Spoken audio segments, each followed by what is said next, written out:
Olá, turma! Tudo bem com vocês? Como foi a semana? Tudo bem? Espero que estejam todos com saúde. Hoje nós vamos dar continuidade a falar sobre as revoluções inglesas, de modo particular das revoluções puritana e também da República Puritana, e aí fechando essa parte de revoluções inglesas, a chamada Revolução Gloriosa. Então, prepara, pega o livro, pega o caderno, pega a caneta e vamos lá. Vamos começar a nossa aula.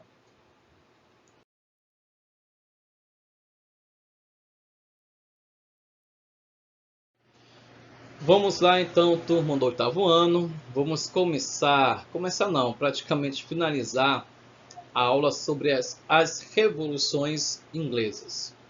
De modo particular, hoje nós vamos começar a falar sobre a Revolução Puritana e mais adiante também sobre a Revolução Gloriosa. A Revolução Puritana, ela vai vir um conflito ocorrido, claro, óbvio, na Inglaterra, na década de 1640, entre a monarquia e o parlamento. Carlos I, rei do país naquela época, não aceitava a intervenção política dos parlamentares e, de forma autoritária, governava movido por seus próprios interesses. E nisso, as divergências políticas vão se iniciar, principalmente quando Carlos I vai assumir o reinado após a morte do seu pai Jaime I em 1625. Sua dinastia era responsável por uma série de mudanças políticas na Inglaterra. Jaime I, seu pai, o pai de Carlos I, acabou com as medidas liberais dos Tudor, ou seja, da dinastia anterior, e vai se aliar à Igreja Católica para fortalecer a ideologia conservadora. Bom lembrar que naquela época a Irlanda tinha uma economia totalmente dependente dos ingleses e também que mantinha um sistema feudal absolutamente elitizado, ou seja, onde as camadas mais elites da sociedade é que detinham o poder. Carlos, então, I queria aumentar a taxa dos impostos, mas, claro, dependia sempre de uma aprovação do parlamento. Parlamento esse que ele vai fechar em repúdio a tudo isso que está acontecendo naquele momento. Porque Carlos, assim como seu pai, vai querer comandar a Inglaterra de maneira totalmente autoritária, totalmente também arbitrária. Vamos seguir. Bem, os parlamentares vão começar a exigir, e exigiram naquela época, uma petição relacionada aos problemas com impostos, prisões, julgamentos e convocações do exército. Revoltado, então, Carlos I vai acatar as medidas, mas, em contrapartida, vai ordenar o fechamento imediato do parlamento, que vai perder seu direito de intervenção política por mais de 10 anos. Ou seja, agora Carlos I está com a mão de ferro. Está aí praticamente usando também, voltando um certo absolutismo. É ele que manda, é ele que faz o que quiser na hora que ele bem entender. Pois bem, com a implementação de mais tributos, a burguesia, esse grupo que vai surgindo, se viu prejudicada e vai acabar gerando uma crise financeira ao não pagar os altos impostos cobrados pelo rei. Esse fato vai acabar dividindo os parlamentares em duas facções, que são os Diggers, que são os liberais, que vão defender a reforma agrária do país, e uma distribuição de terras mais igualitária, é claro, para o desenvolvimento da própria atividade agrícola. E os Labourers, os mais conservadores, que vão passar a defender o direito de praticar a religião católica, de maneira livre, é claro. Além de serem adeptos à igualdade jurídica, ou seja, todos são iguais perante a lei. Já no ano de 1640, Carlos I vai ver-se obrigado a consultar outra vez o parlamento, novamente ele recorre ao parlamento, antes de estourar a própria guerra civil que vai acontecer. Então, incomodados com a aversão dos parlamentares aos seus interesses, claro, o rei vai novamente ameaçar a fechar a instituição. Preparados, então, os líderes parlamentares vão começar a formar as chamadas primeiras milícias para se manterem no cargo. Oliver Cromwell liderou os combates das facções e uma investida contra os monarcas naquele momento. E nós vamos ver como foi o desenrolar de toda essa investida. Porque nós temos aí facções contrárias ao rei, mas, do outro lado, nós temos um líder que também tem apoio de certos burgueses e também apoio da camada mais pobre da sociedade. Embora Oliver Cromwell vai enganar praticamente essa camada mais pobre. O pobre sempre quase se dando mal na história. Vamos continuar. Nós vamos ter aí, então, o início da chamada Revolução Puritana. Lá no livro de vocês vão ter essa parte na qual eu retirei essa parte para a gente ler e depois tecer certos comentários.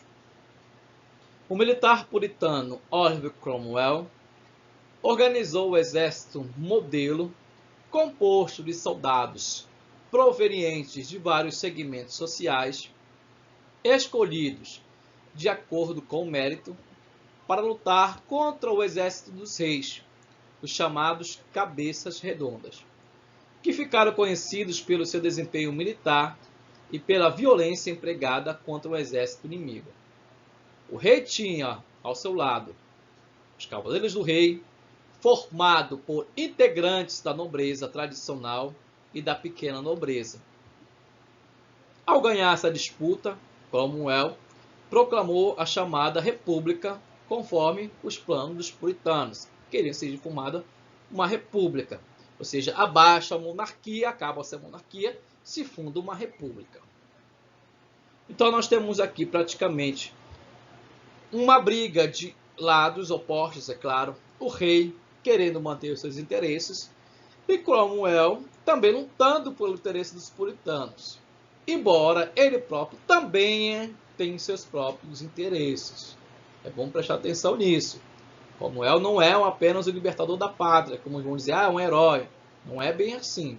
Certos heróis também têm os seus interesses. E quando chega ao poder, são totalmente ao contrário daquilo que pregaram do seu discurso, daquilo que prometeram. Vamos ver. Vamos lá, vamos adiante. Bem, eis que é formada essa República Puritana.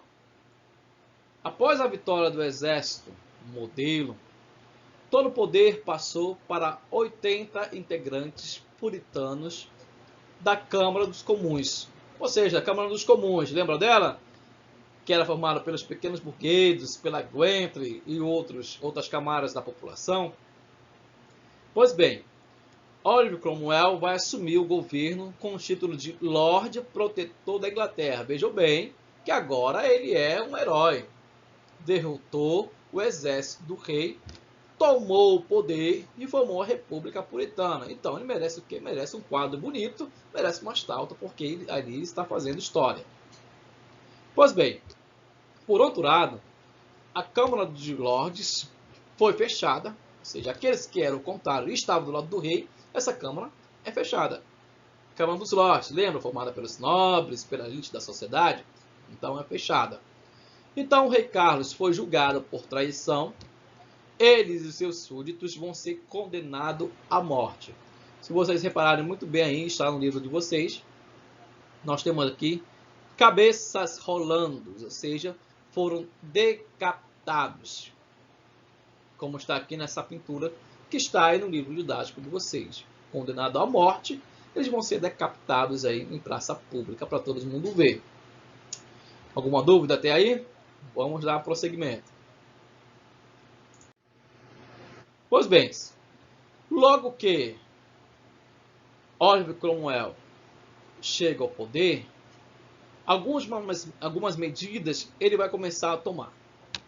As principais medidas tomadas por Oliver vai ser principalmente favorável aos interesses, presta atenção, os interesses da burguesia, principalmente os latifundiários, produtores rurais, e também uma parte dos produtores comerciais, os comerciantes da cidade urbana. Vai confiscar e vender propriedades que pertenciam aos aristocratas anglicanos e eliminou vários impostos que tanto incomodavam os burgueses. Bem, para os burgueses isso é o quê? Uma festa, né? Já que os burgueses eram cobrados por tudo. E quando o Oliver toma o poder, ele acaba com certos impostos e isso deixa muito felizes parte da burguesia. Mas, em contrapartida, uma das principais medidas de Oliver foi a decretação do auto-navegação, no ano de 1951. Essa medida fazia com que diversas leis de navegação, até o ano de 1660, buscava vencer a supremacia naval contra os holandeses. Isso é bem visto aos olhos dos ingleses, né? Principalmente naquela ilha do Reino Unido que está tentando crescer somente para o mundo. E vai conseguir. Mais adiante nós estudaremos sobre a Revolução Industrial. Nós vamos ver o quanto eles cresceram economicamente. Mas tudo tem o seu contexto, e isso a gente vai falar com o decorrer das aulas. Vamos continuar. Bem, já em 1658, Oliver Cromwell vem a óbito, ou seja, vem a falecer, e vai ser sucedido pelo seu filho Ricardo Cromwell. Este filho, porém, não vai conseguir manter, digamos, a mesma autoridade que tinha o seu pai, e vai logo ser destituído do seu cargo. Os Stuarts foram, então, reconduzidos ao poder e a monarquia foi restaurada da Inglaterra. Ou seja, nós tivemos ali uma república, entre aspas, chamada República Puritana, na qual, para se implantar, levou-se tempo, levou-se investimento e também muitas pessoas morreram durante essas batalhas. Mas, com o falecimento daquele que estava no poder, seu filho não consegue manter a mesma autoridade e nós vamos ter a restauração da monarquia por parte dos Stuarts. Continuando, ao poder a monarquia foi restaurada na Inglaterra. Carlos II, presta atenção, Carlos II, filho de Carlos I, que foi morto pela Revolução Puritana, foi decapitado, foi tido como traidor, vai ser coroado em 1660. Seu governo vai destacar-se pela aproximação real com a nobreza tradicional e também pelo fortalecimento do poder da igreja. Ou seja, a igreja, e qual é essa igreja? A igreja anglicana. Com Cromwell, a igreja era a igreja católica. Agora, com a restauração da monarquia, e quem subiu ao trono é um herdeiro do rei que foi morto pelos puritanos, a igreja anglicana ganha poder novamente e passa a perseguir os puritanos. Ou seja, o jogo vira novamente. É um jogo de xadrez, nós vamos ver aí praticamente as revoluções inglesas. Diante desse quadro, então, torna-se mais fácil perceber que o reinado provocava o descontentamento da burguesia. A burguesia não queria mais trabalhar com a monarquia. Isso ficou bem claro logo lá no começo com Jaime, passando pelo Carlos I e agora outra vez aí com Carlos II. A burguesia vai sempre estar descontente, principalmente pelas grandes taxas que a monarquia cobra dos burgueses. Carlos II vai falecer em 1685. Nesse ano, seu irmão Jaime II vai assumir o trono inglês e vai deixar evidente suas intenções de restaurar o catolicismo na Inglaterra. Essa ideia desagradava os anglicanos e puritanos, grupos que haviam ficado ao lado oposto da Revolução Puritana, mas que eram ambos protestantes. A ideia de retomar o comando da Igreja Católica, portanto, descontentava os dois. Assim, eles promoveram a Revolução Gloriosa, última decisiva etapa do processo revolucionário ocorrido na Inglaterra durante o século XVII. Ou seja, nós temos aí outro sucessor ao trono, que vai fazer o quê? Vai retornar com o catolicismo. É totalmente o contrário do que Carlos I fez. Ou seja, vamos ter descontentamento de ambas as partes outra vez. É um jogo de reviravolta. É um jogo de ingleses. Ou seja, para inglês ver. Vamos lá.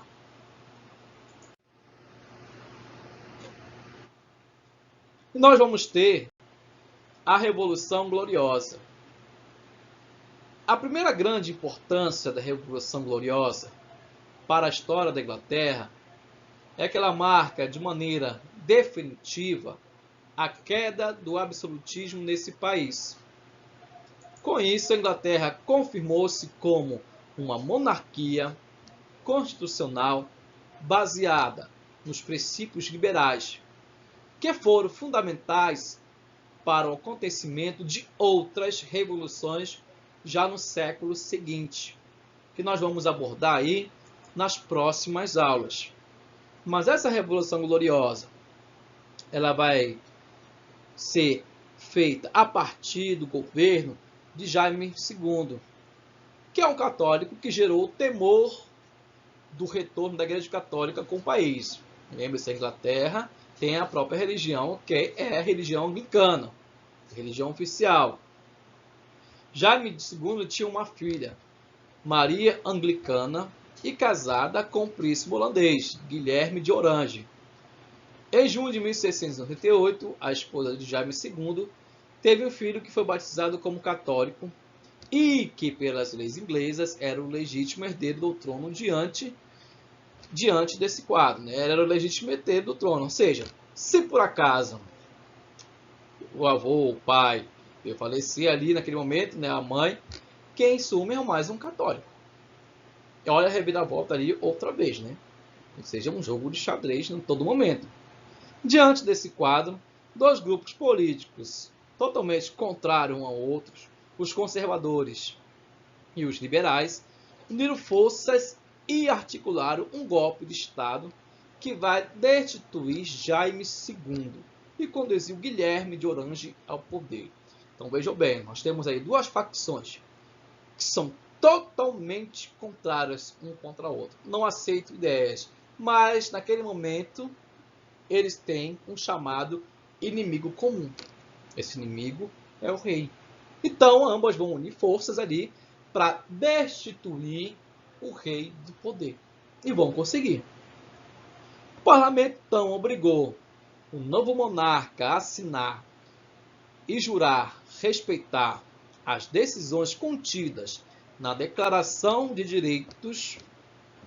Esse documento limitava os poderes reais e dava início à monarquia parlamentarista da Inglaterra. Veja só, outra vez, por força do parlamento agora, o rei ele não pode ter tudo, não é a grande autoridade. O seu poder é limitado. Tem que passar pelo parlamento. O parlamento tem que ser consultado e não pode decidir as coisas sozinhos, como aconteceu no passado, somente com Jaime I, com Carlos I e também com Carlos II. O rei não podia mais ser absoluto e precisava contar com o apoio de um primeiro-ministro e também do clero. Com o apoio desse pessoal e com o passar de um tempo, os poderes dos reis foram transferidos para o parlamento. Com a chamada Revolução Gloriosa, a Inglaterra foi pacificada e a burguesia conseguiu medidas favoráveis às suas atividades fossem normas de governos. Ou seja, foi totalmente ali pacificada. A burguesia sai ganhando. Ou seja, vai começar a ganhar, de certa forma, um cunho político. Vai ganhar força política. A burguesia vai se ascender. E já lá no começo do século XIX, essa mesma burguesia vai chegar ao poder. Nós vamos ter aí na Revolução Industrial os grandes burgueses tomando total espaço na produção. São eles que mandam agora praticamente no Estado. São eles que estão engrenando, fazendo gerar a economia naquele governo. Os grandes burgueses. Continuando.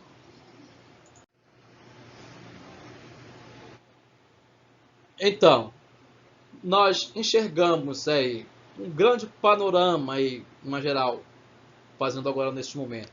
A Revolução Puritana, essa revolução que vai ser dividida em duas frentes. Nós vamos ter Carlos, o rei Carlos I, e do outro lado, Oliver Cromwell. Carlos I, tendo como aliados os Cavaleiros dos Reis, o exército composto de nobres, tinha o apoio da Câmara dos Lordes, chamados aristocratas, e a proposta política de manter a monarquia. Tudo isso do seu lado ali. Do outro lado, Oliver Cromwell vão ter os chamados cabeças redondas, o exército cuja hierarquia ocorria por merecimento e não por nascimento. Ou seja, se você merecer, você tem um cargo. Mas não quer dizer que você vai nascer numa família nobre e você vai ganhar um cargo. Não, você ganha por merecimento. Tinha o apoio da Câmara, dos comuns, dos gentes, os burgueses, que estão ali, são totalmente contrários à monarquia. E uma proposta política de acabar com a monarquia e implantar uma república que tanto eles sonham. Em primeira parte, claro, eles vão conseguir montar essa república. Mas logo vão perceber que Oliver Cromwell vão tomar outros rumos de novo. Porque Cromwell governa também no modus operandi muito parecido com a monarquia. Após anos de batalhas, o exército de Oliver Cromwell venceu o exército de Carlos na Batalha de Naeseb e proclamou a república conforme os planos puritanos. Ou seja, o plano deles era fundar essa tão chamada república e vão conseguir nesse primeiro momento. Mas claro, com o desencadear da história, o jogo vira e começa a virar de novo outra vez. Vamos adiante. Essa república puritana vai ser marcada pelo radicalismo político. Algumas das medidas adotadas pelo Oliver vai ser o fechamento da Câmara dos Lordes, vai começar a condenar e executar todos aqueles que foram opositores na guerra, entre eles o próprio rei Carlos I, que vai ser executado em praça pública, decapitado. Nós vamos ter o confisco e venda de propriedades que pertenciam aos aristocratas anglicanos naquela época, ou seja, aos nobres naquela época, vão ser confiscadas por esse governo. Vamos ter a eliminação de vários impostos implantados pelas monarquias anteriores, pela monarquia passada, e isso vai favorecer principalmente os burgueses que sempre reclamaram dessa prática de novos impostos, de pagar impostos, de manter a nobreza, de manter o monarca no poder pelo seu trabalho. Nós vamos ter a criação do chamado Ato de Navegação em 1651, que definia que todas as mercadorias negociadas com a Inglaterra pelos demais reinos somente poderiam ser transportadas por navios de bandeira inglesa. ou por navios oriunda dos reinos ingleses, reinos produtores das mercadorias. Essa medida vai assegurar, no entanto, a maior parte do poder e enriquecimento à Inglaterra, que vai se transformar aí, claro, numa grande potência. A República instituída por Oliver em 1649 vai ter uma curta duração. Após a morte dele, em 1658, seu filho Ricardo vai assumir, mas, claro, não vai ter o mesmo poder que seu pai tem, a mesma autoridade, e logo vai ser destituído. Em 1659, no ano seguinte, a monarquia vai ser restaurada com a coroação de Carlos II, filho de Carlos I, que foi decapitado durante a Revolução Puritana. Correto? Então vamos lá adiante. Vamos ver agora também um resumo aí da Revolução Gloriosa, que foi feita a partir da monarquia católica de Jaime II, que foi o sucessor de Carlos II. Nós vamos ter os grupos dos liberais e conservadores, que vão unir forças para destituir o rei católico e evitar a restauração da Igreja Católica ao poder. Com a deposição de Jaime II, seu genro, Guilherme de Orange, que era anglicano, assumiu o poder.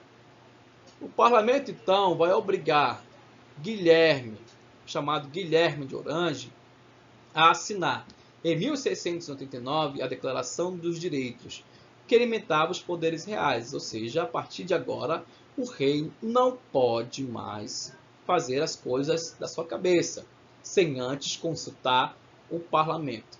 E é isso que eles vão fazer sempre. E vai se dar uma monarquia chamada monarquia parlamentarista na Inglaterra, que é, senão, o modus operandi de governar hoje no país inglês.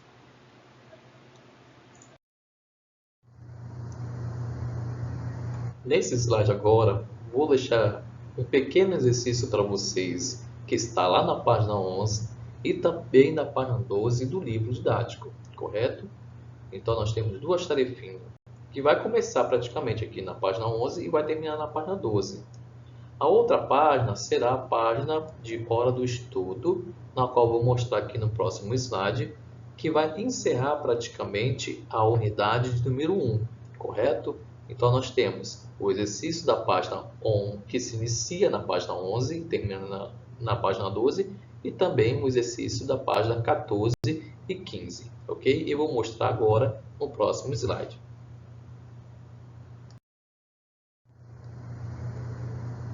Bem, aqui estão os exercícios a qual me referi no slide anterior. Nós vamos fazer página 11 e 12 e página 14 e 15, que 14 e 15 se refere à hora do estudo, ou seja, nós vamos encerrar com esse exercício a unidade de número 1. Tudo bem?